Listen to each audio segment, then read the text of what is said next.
Welcome to the Season of Self-Love podcast. I am your host, Nyomi Banks, and I am thrilled to have you join me on this transformative journey. You see, every day we dive into a powerful conversation about self-discovery, healing, and empowerment. This podcast is brought to you by Ask Nyomi and Elevate Me Self-Discovery, where we believe that loving yourself is the first step to living a fulfilling life. You can expect insightful discussions, practical tips, and inspiring stories. Plus, we'll occasionally welcome special guests who will share their unique perspectives on self-love and personal growth. So get comfy, grab your favorite beverage, and let's embark on this journey together. Because it's time to embrace the beautiful person that you are. So let's elevate our lives one episode at a time. Now let's get started. All right, well, welcome to the Season of Self-Love podcast. I am your host, Nyomi Banks, and today we are embarking on a deeply personal but inspiring story. And this month, our focus is on Healing Beyond Betrayal as our series, and exploring the profound paths of resilience and recovery after experiencing deep personal loss. Well, joining me today is Susan Snow. She's a remarkable individual whose life was drastically changed when she lost her father, a LAPD detective, Thomas C. Williams, in 1985. Susan is not only an author and public speaker, but she's also a coach and a realtor who has turned her profound grief into a source of empowerment for others. So before we bring Susan to the stage, let's take a quick break, all right? It's your girl, the goddess, Nyomi Banks, here on the Season of Self-Love podcast. We'll be right back. Washington Wellness Institute focuses on healing always. For me, if I look good, then I feel good. If I feel good, then I share the good. If I share the good, then I celebrate the good. If I celebrate the good, then I live the good. So I can be paid to be my greatest. But I have to learn the good to be the good. So, what does it take to be the greatest? It's as simple as a free 15-minute consultation. Be kind to yourself and heal always.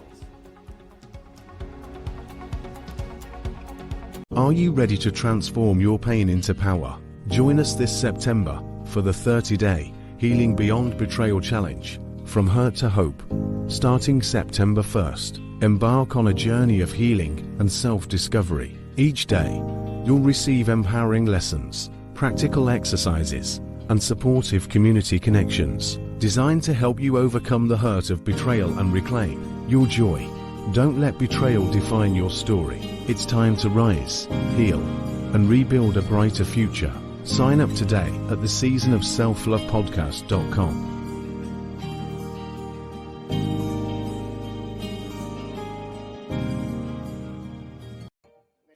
What are some common barriers that prevent people from expressing? Hey, it's your girl, the goddess, Nyomi Banks, here from the Season of Self-Love podcast.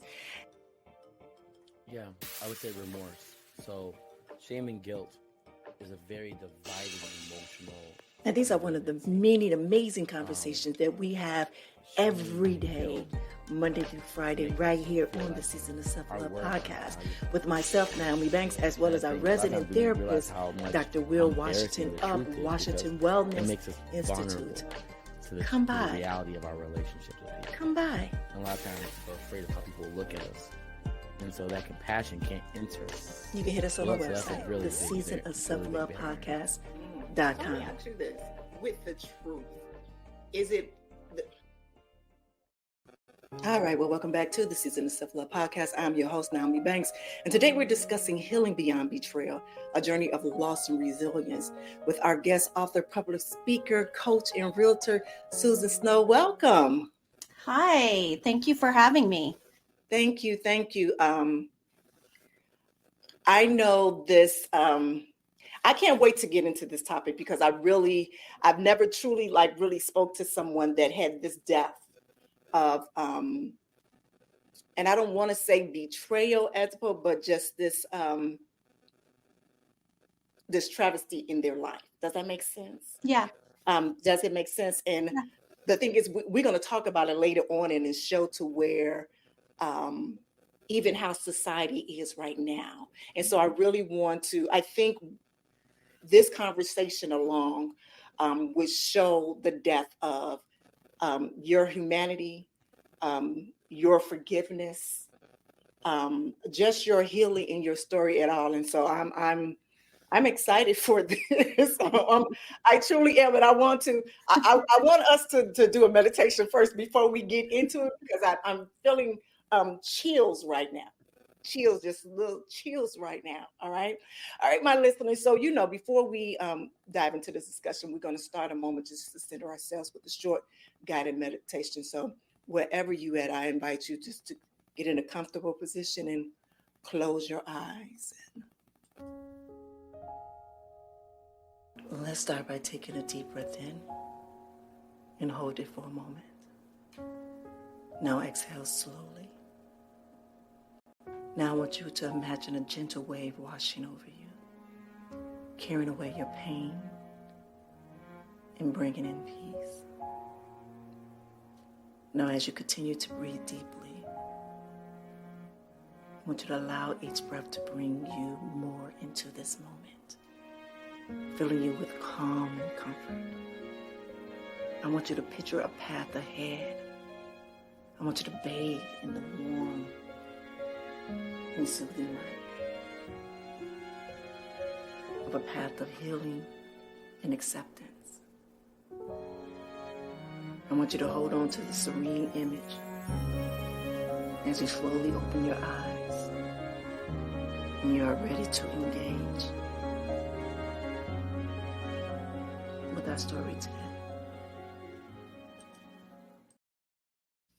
All right, well, thank you for joining us in this moment, Susan, as well as you, my listeners. If you're new here to the Season of Self-Love podcast, it's something that we do every day, Monday through Friday, is we just take a nice little quick center guided message just to center us before we get into the topic at hand. All right, Susan, so let's start at the beginning. Can you share what happened the night that your father was tragically taken from you? Sure. So it was actually Halloween night. And the plan that day, being 17, I was going to go to a Halloween party. I thought I was going to a Halloween party. My dad and I had a discussion that morning that didn't end with me going to that party because it was on a weeknight. And I, in having that discussion, of course I was frustrated and stuff. And we left each other that morning frustrated. But throughout the day, I just decided, you know what, I'm going to go home and I'm going to do everything in my power to manipulate my parents to let me go to that party. So I went home. The plan was my mom would get home first and my dad would go and pick my 6-year-old brother up from school. And then he would be home. So I cleaned the house top to bottom. And my mom came home first and she was off getting her costume off. And I was putting mine on and the phone rang. And being the teenager, I thought it was just for me. Like who's going to call my parents, right? So I ran and I grabbed the phone and it was not for me. It was a lady from my brother's school. And all she said was that there was a drive-by shooting and my dad was involved. At that point, I just, I didn't know what to think. And my mom had rounded the corner. I just handed her the phone. I watched my mom talk to this woman on the other line and I watched her posture change. And in looking at her slumping forward, I realized it was not good. It was bad. She got off the phone and turned to me and said, "We're going to the school." So we got in the car. Neither one of us spoke a word to each other. And we drove to the school. Faith Baptist School in Canoga Park is, it's got like a parking lot in the middle of the school. And so that's where we parked. The kids were let out on the back side of the school. And this was after school. So that's where everybody was let out. When we got there and we were walking towards the back of the school, that's when we saw the night sky was lit up by all the police cars. There was an ambulance that was sitting still in the street. And 2 officers were walking towards us, and they had tears in their eyes. And we just kept going past them. Both my mom and I caught from our peripheral vision, we saw my dad's truck. So we started running towards there. And as we rounded the corner, we saw glass on the ground and got around the truck and saw my dad's body. And it was covered up, but it was there. And I watched my mom collapse. And I stood there in complete shock. My young brain could not process what I was seeing. And all I focused on was that ambulance and wondering why they weren't helping him. So soon enough, like some officers came, grabbed our arms and escorted us into the school and put us in an office. I sat down in a chair and my mom got kind of pulled to the side by, I believe, some detectives. Mm-hmm. And at that point, I had no idea where my brother was. I didn't know if he was hurt or what he saw or anything. And I was still trying to process what I just saw myself. I just couldn't comprehend it. And I heard 2 women talking in the office, and they said that my dad was deceased. And that's when my world cracked. And I wanted to run out of that office as fast as I could. But everything in my body felt like cement. I couldn't move. And my mom came back and she looked at me and said, "I'm sending you with a neighbor." Now I understand, and I talk about this a lot. There was a lot of chaos that night. There was a lot going on, and I get it. But as a kid myself, being 17, even though I wanted to leave, I wanted to run, there was a part of me that wanted to stay with my family, wanted to be with my family unit. And I wasn't getting that chance. Yeah. So the rest of the night, I did go to the neighbor's house. My poor neighbor had known my parents for years, and she was trying to wrap her head around what happened.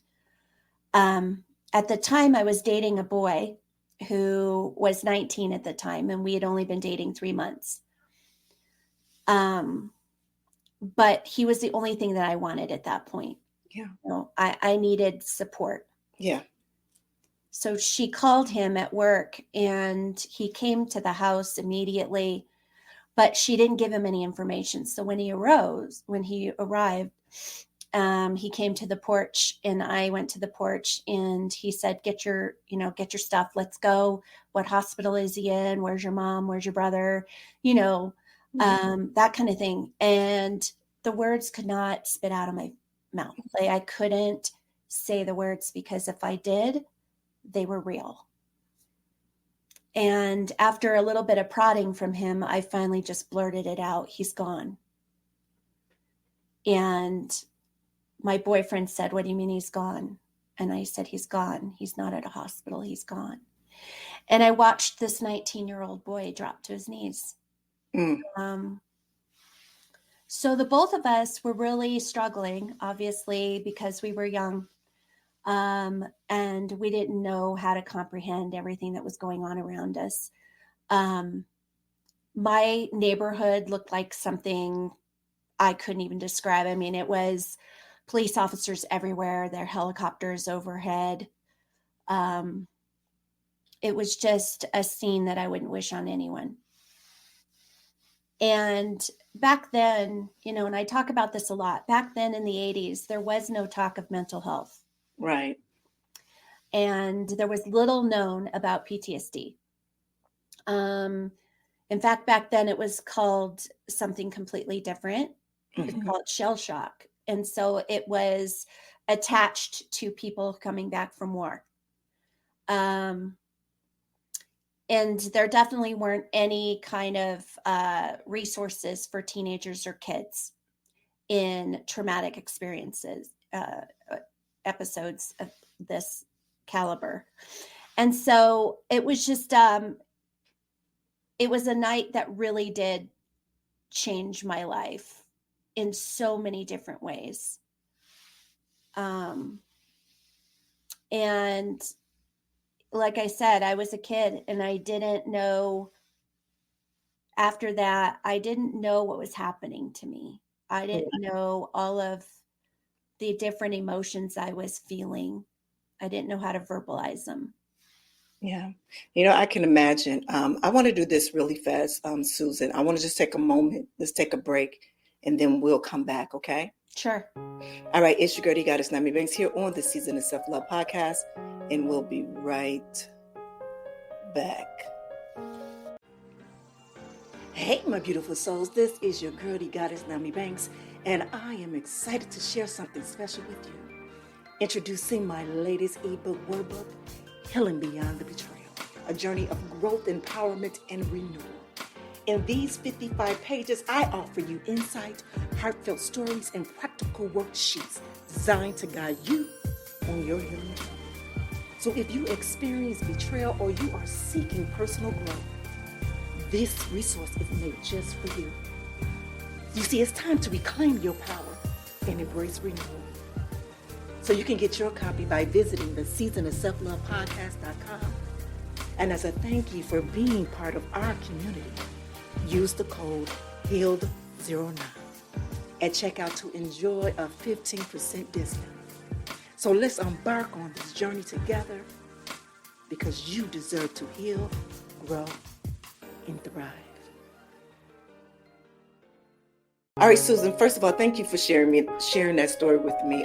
Even as you were talking and speaking, my eyes were getting very watered. Like I should have grabbed some tissue, because I felt almost every emotion that you felt that day. Just not knowing where your father is, seeing the truck, seeing the glass, then not realizing where your brother is. That had to be just earth-shattering for not only you, but as your mother too. As you mentioned, you only being 17 years old.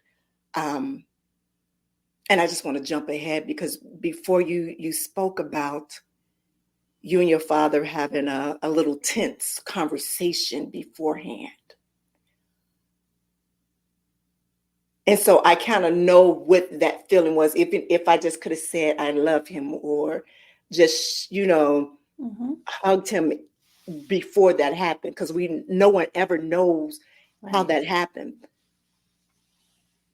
And this is going to go with the betrayal thing. Mm-hmm. Then when you get there, when you see that's happening and your mom removes you from the situation, did it take you time? No, there go my first question. Did you see that, or in the beginning, before your healing, as a sense of betrayal for you? Like you weren't able to be in that moment with her, and that she removed you from being with your father. Maybe a guilt sense of you, like I needed to be there because of what we had before, or what the argument was earlier today, but I want him to know that I'm still with him right now, that I'm just not leaving him. And I don't want to put things in your head, but this is what I was feeling. Yeah. Yeah. Well,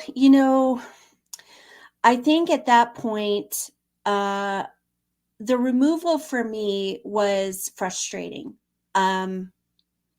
However, at the time, like I said, it was a very chaotic night, and I just did what my mom told me to do at that point. So it didn't occur to me what that started in my life patterns until later. Okay. But at the time, it was frustration. It was, I needed to be with my family unit. I needed to be with my other parent, who would tell me, we're together, we're going to get through this. Like, I needed that nurturing. I needed that reassurance, because my dad was my security blanket. My dad, even though we argued that morning, my dad was a phenomenal human being. He was very present. And I talk about this a lot. He was a very present parent. So he always made you feel like you were the most important person in the room. And my mom was not that person. So when that happened, it changed my mindset for myself to feel like I wasn't important in that scenario. Mm-hmm. And this was such a huge story. The media flocked to it immediately. And it took them a couple of days to figure out that I existed. Because all the focus was on my brother. Obviously, my dad saved his life. Okay, so he was not hurt physically, mentally and emotionally, 100%. But physically, he was not. My dad saved his life in his last moments here. And all the focus went on him and my mom. And so be it, right? Like, you know, but it kind of stacked that feeling of not being important. Mm-hmm. And abandonment. Yeah, Yeah. definitely. Mm-hmm. And I feel like, you know, I was a child too. And I didn't know how to navigate all of these things that were going on with me because mentally, I went into a very deep depression. I had panic attacks. And even though I had literally, they didn't find the men involved for 6 days. So for 6 days, we had police presence. And when I mean police presence, I mean like 20 in the front, 20 in the backyard, and the helicopters. I had bodyguards anywhere I had to go. I had to have a bodyguard with me. And it was just a different life. Yeah. And, you know, between the panic attacks and the depression and, you know, about 3 days in, I had gone from shock to, I don't want to be here anymore. I want to be with my dad. My relationship with my mom was strained prior to his death. And when he died, he was kind of our voice of reason, go between. And he was gone. And I didn't even know how to navigate that relationship. And I feel very blessed that my boyfriend, now husband, helped me just by being a support system for me. He stuck around, and most 19-year-old boys would have hightailed it out of there. Yeah. But he stuck it out, and I think he did because he knew my mom would kind of turtle into herself. Yeah. And she did. And so for me, you know, my friends and my boyfriend were my support system at the time. But even then, they didn't know what was truly going on with me. Right. You know, so it was just a time where I felt like I had no adults supporting me. Yeah. Mm-hmm. Okay. And, yeah. Go ahead. So basically, in the very beginning, I just lived in a fog. I wasn't sleeping. And, you know, and if you go through a traumatic experience, this is kind of a normal thing that happens is you don't sleep. Right. And sleep deprivation encourages depression. It makes it worse for sure. And so I walked around in a fog for quite a long time. And wherever people like pointed me in that direction is the direction I went.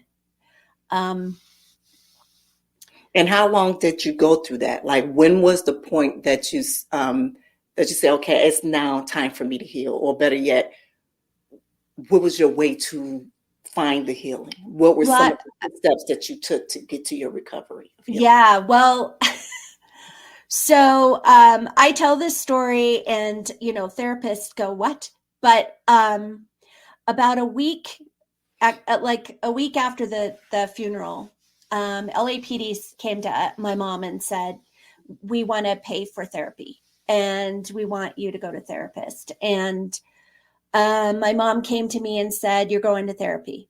And for me, like as a kid, I thought if you go to a therapist, you're crazy. Right. So I didn't know what to expect. I had no expectations going into it. I just wanted to feel better. I just wanted someone to support me and guide me out of this horrible place that I was at mentally. And I went and saw this gentleman. And in hindsight, I feel like back then and in looking at it, I just think that he was not trauma competent. He was not educated at that point to the level of trauma that I had gone through. And so I feel like that's why he kept our sessions very shallow. It was always about my relationship with my mom, my boyfriend, school, and my brother. And he never asked me the question. He never asked me, what did that night do to you? Never. And every week I saw this gentleman, every week I would say to myself, oh my gosh, today's the day. Today's the day. Something's going to happen. Right. And he's going to help me. He's going to help me feel better. And every time I got out of that session, I was just like, this did nothing. And I saw him for an entire year. At the year, he looked at me and said, Susan, you're a well-rounded young lady and you're going to be fine for the rest of your life. And I don't need to see you anymore. So I walked out of there with a mindset of, okay, I must be broken. I'm clearly crazy. Like there's just, even a professional can't help me at this point. So I'm going to have to figure this out for myself. What I got really good at was wearing what I call an emotional mask. I got really good at listening to the language that was coming at me from other people saying things like, oh, you're so brave and you're so strong. And so even though I was having all of these mental things going on and I was living in fight or flight, I wore my mask. And I wore it well, I thought. No one saw the extension of the pain. I didn't allow that to happen because in doing that, I felt like that was a weakness and I wasn't going to show my weakness. That was my feeling of being a survivor and not a victim. And it was protecting you. And it was protecting me, right? It wasn't healthy. Right.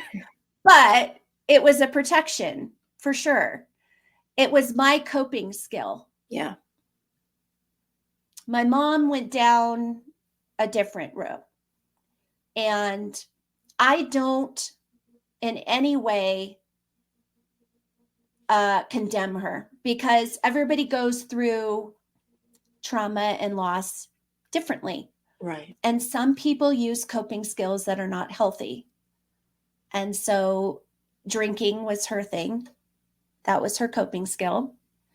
And my brother went down the addiction road as well. He's doing great now, though. And so I watched all that. And I said that I don't want that for myself. Right. I don't want that for myself. But what I'm doing is working. It's fine. Like, I'm great, living in fight or flight. Not great, but all I knew. And I knew that for 14 years of my life. I married that boyfriend. I had 2 kids. We decided we were going to leave Southern California and move to Colorado. And we moved in 97. In 99, April of 99, I was working as a hairdresser at the time. And I had taken a break on April 20th of 1999. And I went out into the back room and turned on the little TV back there. And up popped all of the Columbine shootings coverage. Mm-hmm. And I had colleagues in the room with me, and I had a visceral reaction to what I was seeing. And remember, I was told I was going to be fine for the rest of my life. So all of I had flashbacks. Mm-hmm. I saw the school. I saw the kids my own age. I saw the ambulances and all the things that I saw that night were staring me in the face. But I still couldn't understand what was happening to me. I was like, I don't get it. I don't have kids that go there. And even my colleagues, I had never told my story. So they didn't know what was going on with me either. And I just couldn't figure it out. I was like, what is happening? But I did what I normally do. And I put that mask right on, that emotional mask. Nothing's going to hurt me. Nothing's going to bother me. Everybody around me was super upset. And because the salon was pretty close to where Littleton is. So people were very upset. And I was like walking around like nothing is touching me. I finished my day. I walked through the doors, and all of the things that I dealt with came flooding in. And I started to spiral. For 2 days. My husband watched me, and he knew it was a slippery slope. And I knew that it was a slippery slope. I knew that even though I wanted all this pain to stop, I didn't want to leave my children. Right. So my husband met me at the door one day, and he said, you have 2 choices. You either get help or I'm putting you in a hospital. And so I said, fine, I'll go get help. And I went to a physician, and he put me on antidepressants because that's what they do.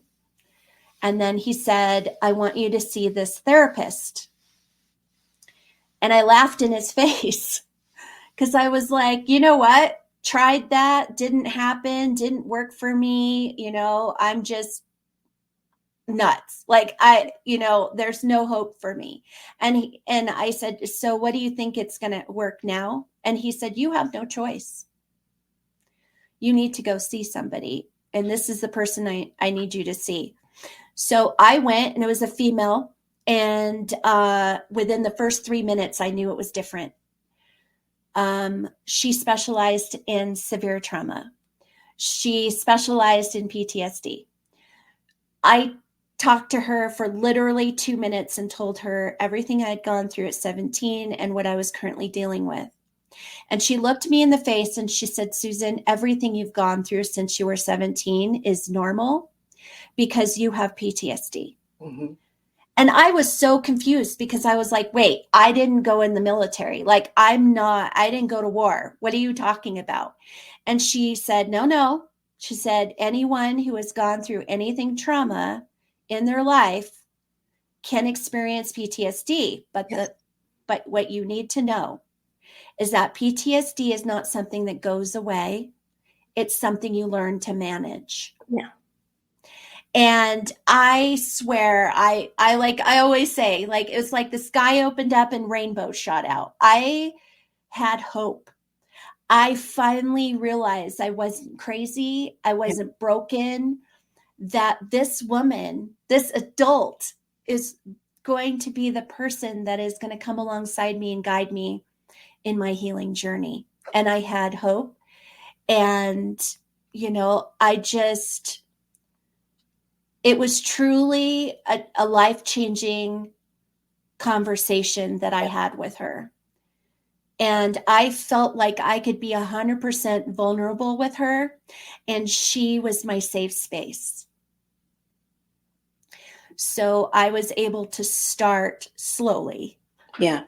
She knew she had her hands full with all the different things mentally that were going on with me. She had to start small and work her way up. And I'm grateful for that, because that's what truly started. First of all, it started my love of writing. Because she started me on something that is so easy for anyone to do. My issue at that point was I was not sleeping again. Mm-hmm. And I was so sleep deprived. I had so much sleep deprivation and brain fog and all of those things. And I honestly, looking back, don't even know how I could handle what I was doing. Just everyday things, being a mom, being a wife, being a business owner. It was just, it was a lot. But she said, I want you to start with journaling. Mm-hmm. And I looked at her like, are you kidding me? Really? Journaling? And Yes, she said, yep. She said, yep, you're going to start baby steps. And she said, journaling, you could do it through writing. You can do it through art. You can do it through music. Whatever calls to your heart, right? And writing called to my heart. So as crazy as it sounded, I was like, all right, I'll try it. We'll see you next week and I'll tell you what happens. And she said, I want you to do it at night. Because I don't know if it's like you, but when I went to go lay down, my brain would kick on and it would go to the darkest places. Yeah. Negative, self-talk, negative, you name it. It was just ick. I call it the ick place. And I started to write all the things that were in my head on this paper. And she gave me a prompt and all that. And the second night in, I was like, I feel sleepy. By the third night, I was sleeping like a baby. And I went and saw her the next week and I was like, all right, you're right. It was just it worked. Shocker. You kind of know what you're doing. All right. So now that you hear, now that you hear that, now it kickstart. This is your healing, and if you're getting exactly what you needed back when you were 17 years old. So here's my question for you: for your mom and your brother, were they going to the same therapist? No, they were going to separate. Yeah, everyone was going to a separate. Yeah. Okay, now because we just got, I hate to move you a little along. No, it's fine. But I want to talk about your advocacy work and your coaching. How did you become to do that? Like, what said, okay, this is something that I need to do, that I need to take my story, or what, I don't want to put any words around, but what prompted you to say, okay, this is what I want to do? I firmly believe that my experience and everything that I've gone through led me to this place of giving people a safe space to tell their story, and not feel judged and feel, that I genuinely care about them. Coaching has always come up for me, and it comes up authentically. It started in real estate, honestly. Actually, it started in hair, right? Because hairdressers are armchair therapists. And so I started seeing a pattern in doing hair and listening to folks, as they're in their chair and they're telling me their story. Right. I got into real estate and I started to coach new agents. And so as I wrote my book, I realized not only could I write the book and help others and give them hope and healing, but I feel like this is my purpose. It's my purpose to help people and guide people who have been in therapy and have had some tools given to them, but they feel stuck in their lives. And they don't know how to use these tools to move themselves forward. They don't, they just feel stuck, whether it's in a relationship, whether it's goals that they set for themselves, starting a business, or just, whatever it is. I'm not a business coach. I'm a resiliency coach. And so it's a life coaching. Yeah. And there's not a lot of us out there, resiliency coaching. And so I think for me, it's really important. I want to see people feel the way I feel about their lives and get to a point where they feel like themselves for the first time in their lives, right? Yeah. And I do this authentically. Like when I'm working with someone, I'm really connecting with them. And whether you're giving me pushback or not, I still stay in that space of letting you know that you are not alone in this journey. Right. And as scary as it is, because let's face it, working on yourself is the scariest thing that you'll ever do. And especially when it comes to trauma, because if you have to, you have to have the vulnerability in order to move through the pain of that trauma, which means you have to relive it, refill it, be in your feels, be in your state, right? But also working with a professional, you have the tools to pull yourself out of that. Yeah. And so that's the importance to my message, is that you have to do the work. Yeah. If you want to find the resiliency. It's not going to be handed to you on a silver platter. You have to do the work. Exactly. And it sucks. I don't candy coat it at all. It's the hardest thing I ever did was, one, go to therapy, find this therapist, and do all the different modalities that helped me. But also writing this book was terrifying to me because I, for the first time, was telling my story, and I was telling it authentically. And I'm very, very vulnerable in my book, very vulnerable. And I knew, putting myself out there, I had some fears around this. I had fear around, what is this going to do to the remainder of the relationship with my mother? Because in telling my story, I have to tell hers. Tell your story, yes. Safety. Yeah. Some of the men that were involved were still in prison, but putting myself out there, that was scary too. And even my relationship with my husband, right?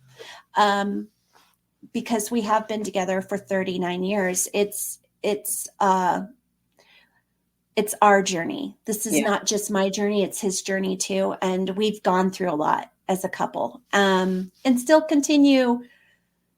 We're still in our healing. We're still continuing to move forward. So, you know, I talk a lot about bulldozing your fear, because when I wrote the book, every time that fear came up, I had to think of the purpose behind writing it. And behind writing it was seeing those people out there, those people that needed to hear my message, that were out there feeling alone, that needed some hope. Yeah. You know, I lived in fight or flight for 14 years. I would never want that for anyone else. Yeah. So that's my message of hope for people, to say, hey, you can go through something as traumatic as this and you can find resiliency on the other side, but you got to do the work in order to do it. Right. Beautiful. So let's go to this, because you did go through such a traumatic situation, a trauma incident. And now let's talk about the community response to the violence. In light of your father's murder, how did you perceive the response? Because I did a little research. I looked up the case. You know, I saw all the things, and there are 3 particular men.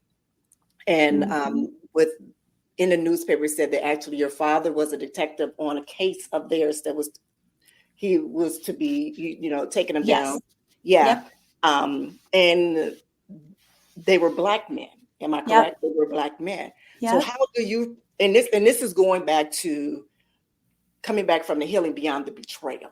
I guess my question is for you is, how did you perceive the response first from the Black community? And have you felt supported or betrayed by them for that for these years? Oh my gosh, it is the total opposite. So here's the thing. When that happened, of course, the race card was played, right? Yes. Even back then, my dad, even being a police officer, my dad saw us or taught us to respect everyone. It didn't matter the color of their skin, right? He struggled with some of that internal stuff going on within the force. And we talked about it back then. And so I don't care what color they were. Let's just put it that way. Yeah. These are individual people that made the decision to take my dad's life. Okay. Yeah. So I don't care what color they were, right? The issue was, and I have a chapter in my book about this, is that people in my community, their story for me was that I should hate all Black men. And I didn't feel like that at all. Like, people didn't know who I was. Right. And it was very frustrating. I will give you a total example of this situation. I worked at a tile company when I was 18 years old, 19 years old during the trial. Okay. At the time, it was all over the news all the time. And there were days where I was just done. And my mom would call me, and my mom has no filter. So she would just hammer in all of the information. And as a young lady, I was just like, I just want to turn on my radio and listen to music as I'm driving to work. And one day I turned on the radio, and sure enough, there was a breaking news thing, and it was all about our trial. And I lost it. I was angry. I just was like, I am so over this, because we had 2 trials. Because there were so many men involved in the beginning. I got to work, and I'm friends with all the guys in the warehouse and whatever. And one of my friends, as I was walking through the warehouse, thought it was funny, and he chucked a box at me. And it almost hit me, and I turned around and I called him an explicative, like, the A word. And, and I kept walking to my office. I was just so frustrated. Right. I went to the office and I put my stuff down, and all of a sudden my manager walked around the corner and he said, "Come with me." And I was like, okay.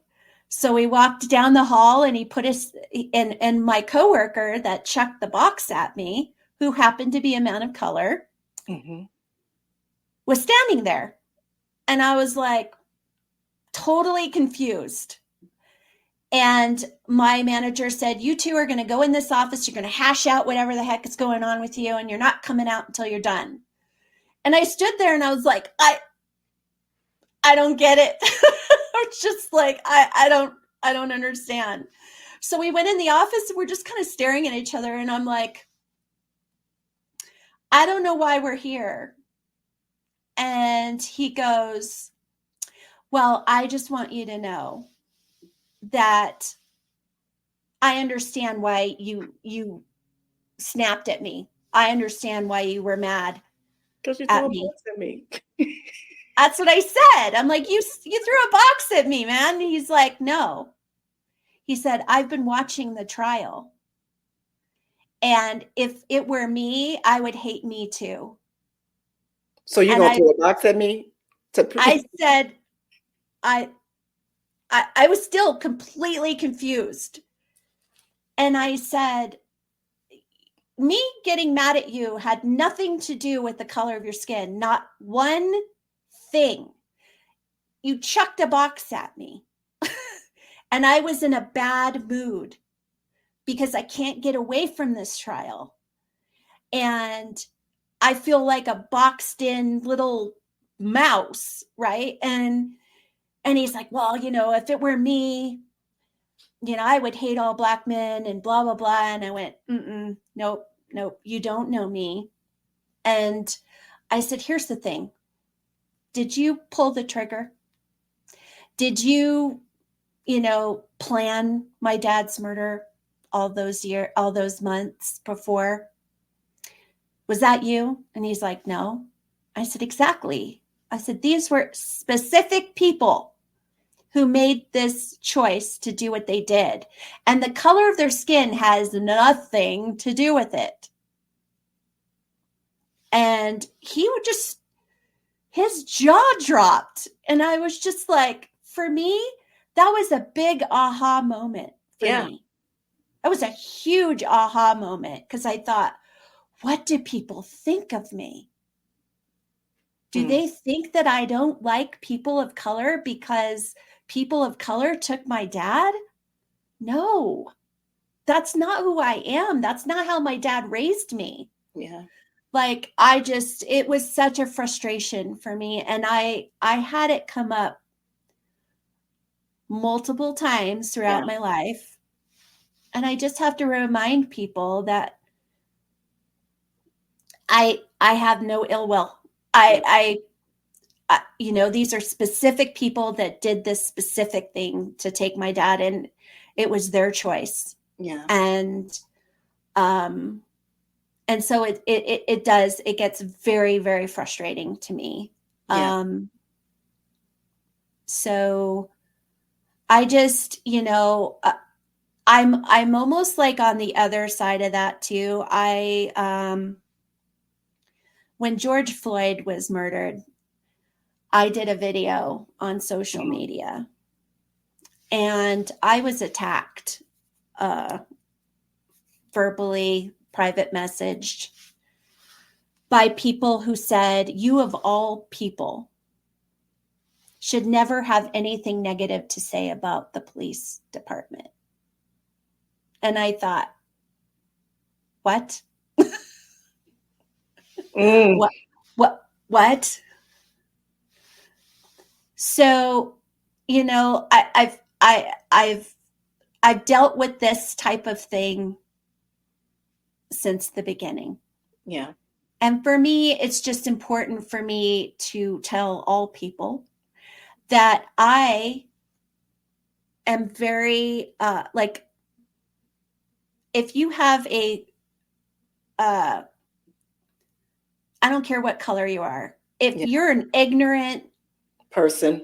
Yes. I'm going to have an issue. Right. But I believe we're all on this earth to live life and be happy And serve one another. Yes. and support one another. Yes. Like, I look at it this way. Our internal is the exact same. Yeah. We just have different pigment. That's it. Yeah. Right. Yeah. And so I just, that has just definitely been something that I had an issue with since then. Yeah. People's perception. Yeah. Let me share this with you. Just hearing your story, and even because I had some questions for you, but you kind of answered the questions. Happens sometimes.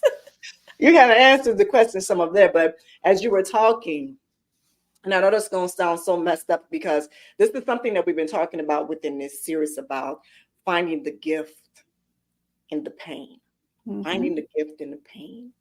And even though your father was taken from you in such a tragic way, and he seemed to be an amazing man, an amazing person who taught you to look beyond the color of one's skin, but just to respect that person. And knowing that the racial tension that it is now, and that especially back then when it was then in LA, it was really harsh. Yeah. But for you to have such a forgiving heart, but not only that, but to look at it for what it is. It was three men, no matter what color they were, took a life. Right. Took a life. Right. And the life that he took was one of the good men that were here to protect and serve us. Yep. Now, for me, I have two very special friends that one is a retired LAPD officer. She's a woman, Black woman. And then another one of my very best friends is a white police officer for Chicago Police Department. Okay. Yeah. And so I remember when that was going on, and we had another situation not earlier before where we were talking about police brutality and things of that sort, especially when it comes to people of color. Yep. And I remember sitting down and having a conversation with them, and they were saying that it's taught to them a bias, have bias. Yes. Yes. And so that's why I truly wanted to have this conversation with you, understanding that you have been going through the healing process and you understand exactly who you are and where you stand. But not only is your voice is for just helping others to heal, but it's also to change the tone of what we see in the world for that. God knows. Yeah. I just had this conversation with my husband because here's the thing. This is my opinion only. But you hear hurt people, right? My opinion is that certain individuals who have not dealt with whatever it is, PTSD, trauma, hurt, childhood neglect, abuse, whatever. If you don't deal with that inner stuff, and you give this person a gun, a badge, an authority, it is not going to end well. Yeah. Okay. So I feel like, and I just talked to LAPD. In fact, this week is the last year, this time, I was in San Diego talking to the LAPD delegates at their conference. I was their a keynote speaker. And what I talked about is taking care of your mental health and how important it is for us to address this before they even go into the academy. Yes. There needs to be more mental, I'm going to get on my soapbox. There needs to be more mental testing to see if these people are strong enough mentally in order to handle the job. Yeah. When they're in the job, and I know this personally because I remember my father talking about it. If any officers in the past would seek therapy, counseling of any sort, they were looked at weak. They were weak. They got chastised within the department. You name it, right? So that conversation has started to change. Yeah, it has. I believe that, like I said, more mental testing before they even get into the academy. I firmly believe that all police officers should have a bachelor's degree. They need to know the Constitution and the rights of people. And I mean, really know it, like inside and out, no problem. They know it. And there are officers out there that do, right? They understand, right? And then there needs to be more mental health help available to police officers so that when they're in a situation, they're able to work through. They learn different techniques, different modalities, different things to help. Because in the past, people would scratch their heads and go, I don't understand why, drug use, alcohol use, abuse,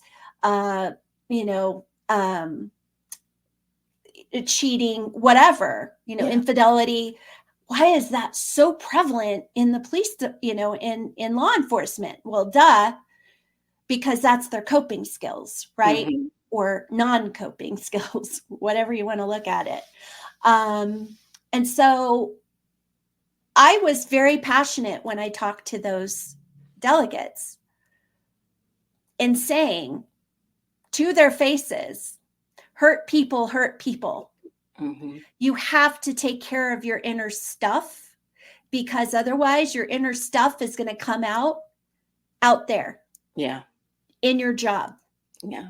It's going to put you in danger. It's going to put the public in danger. And so every time I see these things happening, I can see through it. Like I'm like, that person should have never been on the force. Yeah. Not all jobs are perfect for everyone, right? Not everybody is a good fit. And that's okay, because that's normal.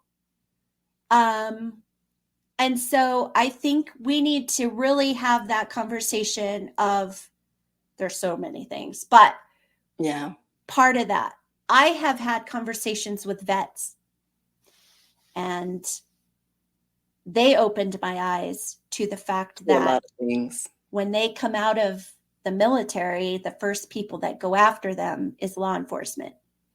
I can imagine. But you know what, Susan? I hate to cut you off. That's okay. We have come to our time, but this is a whole nother show. I know. Conversation.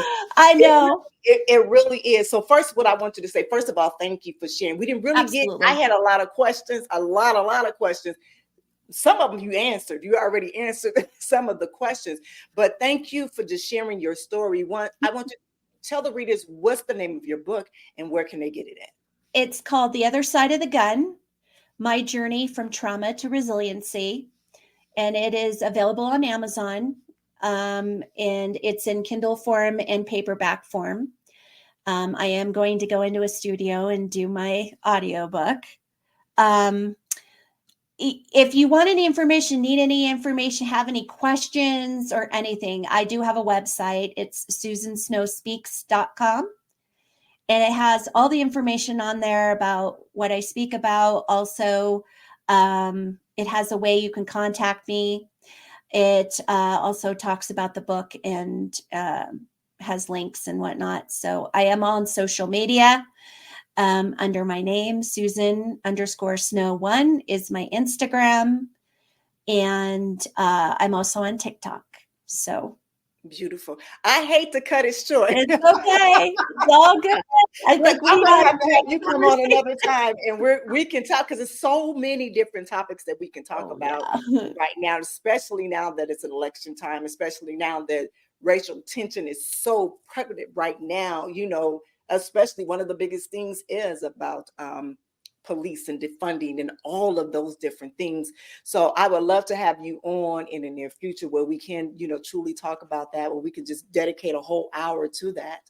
Because you are probably, if not one of the most important people to speak about, because you've seen it from the other side of it, but you can see it where your father went through as being inside of it. And you can also see where the community, you know, had of hurting, where was, I still have a forgiving heart. Yeah. That now my message and my purpose is much bigger, is to show that even regardless to what this happened, we still have to look at these people as individual. And it's not a color, it's not an ethnic, it's not a cultural thing. This is what it is. And so we have to find that within all of that, of the healing process, of the forgiveness and the self-love.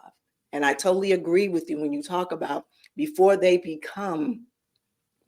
get into the police department academy, is that there is a mental test, classes, all of that needs to be with compassion, with empathy for others, as well as learning who they are before they even step into that room. So I totally agree with you.